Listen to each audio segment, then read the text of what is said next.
Hi, I'm Kim, the founder and editor-in-chief of For Harriet. Let's go ahead and get into what we mean when we say feminism is for everybody.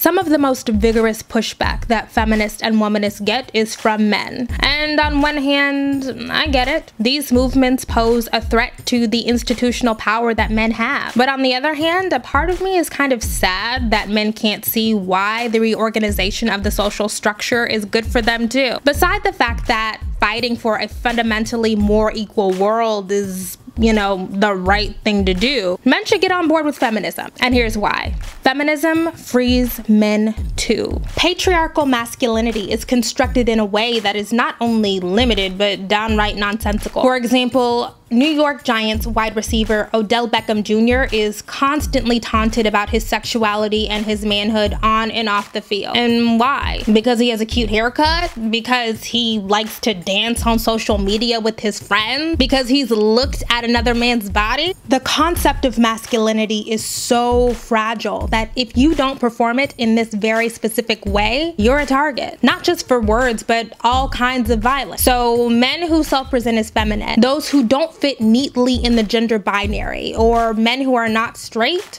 literally are unsafe every day. And once you recognize this, you're probably going to spend your time preoccupied with staying in those bounds, or at least appearing to. The insults tossed Beckham's way are homophobic and misogynistic. Unfortunately, those things go hand in hand. They're a byproduct of a culture in which anything outside the bounds of rigid hypermasculinity is despised. And those bounds are incredibly arbitrary. Just think of all of the ridiculous stuff you've heard been referred to as suspect or feminine.